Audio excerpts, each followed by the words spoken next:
Hello beautiful people, అందరూ ఎలా ఉన్నారు? బాగున్నారా? మొబైల్ స్టోరేజ్ క్లియర్ చేద్దామని చెప్పి ఓల్డ్ వీడియోస్ అవి చూస్తుంటే సడన్‌గా ఈ క్లిప్స్ అయితే కనిపించాయండి. ఇంకా చూడగానే మీతో కూడా షేర్ చేసుకోవాలి అనిపించింది. ఇదైతే మా ఆఫీస్ టూర్ అనమాట. అలా చూస్తూ మాట్లాడేసుకుందాము.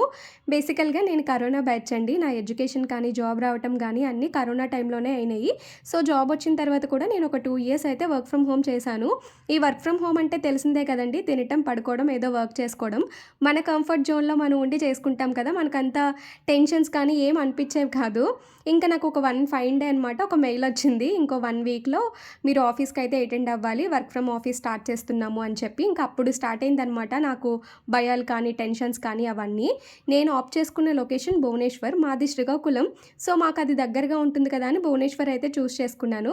బట్ స్టార్ట్ అవుదాము అనుకునేటప్పుడు చుట్టుపక్కల ఉన్నవాళ్ళు కానీ, రిలేటివ్స్ కానీ, ఫ్రెండ్స్ కానీ అందరూ అమ్మో! భువనేశ్వర, ఒడిశానా బాగోదు, భయంగా ఉంటుంది అలా అని చెప్పి నాకు ఇంకా భయపెట్టేశారనమాట.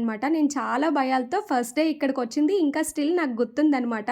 అంత భయపడుతూ వచ్చాను. అండ్ ఇదైతే ఆఫీస్‌లో నా ఫేవరెట్ సిట్టింగ్ చైర్ అనమాట. నాకేమైనా చిరాకొచ్చినా, ఇరిటేషన్ వచ్చినా మా అమ్మతో మాట్లాడడానికి అక్కడ కూర్చుంటే ప్రశాంతంగా అనిపిచ్చేది నాకు. అలా అన్ని భయాలతో వచ్చిన నాకు ఇక్కడికొచ్చిన తర్వాత అరే! ఇది చాలా బావుంది కదా! ఎందుకు అందరూ భయపెట్టారు అనిపిచ్చింది. ఒక ఫుడ్ తప్పితే భువనేశ్వర్‌లో నాకు ఇంకేం ప్రాబ్లమ్స్ అనిపిచ్చలేదండి. మనం స్పైసీగా తింటాం కాబట్టి ఆ ఫుడ్ మనకంత టేస్టీగా అనిపిచ్చేది కాదు. సో, నాకు ఆ ప్రాబ్లమ్ కూడా లేకుండా నేనే కుక్ చేసుకునేదాన్ని. నాకు నచ్చినట్లు, వచ్చినట్లు. సో, నాకింకే భయాలు కానీ, టెన్షన్స్ కానీ ఉండేవి కాదనమాట. అలా మెల్లగా గడిచిపోయింది. ఏదో మన ఫస్ట్ వర్క్ లొకేషన్ అంటే ఒక బెస్ట్ మెమరీస్‌నైతే ఇస్తుంది కదా! ఫ్రెండ్స్‌ని కూడా. మీకు కూడా అలాంటి మెమరీస్ ఉన్నాయా? ఉంటే రీకాల్ చేసుకొని కామెంట్ బాక్స్‌లో మెన్షన్ చేసేయండి.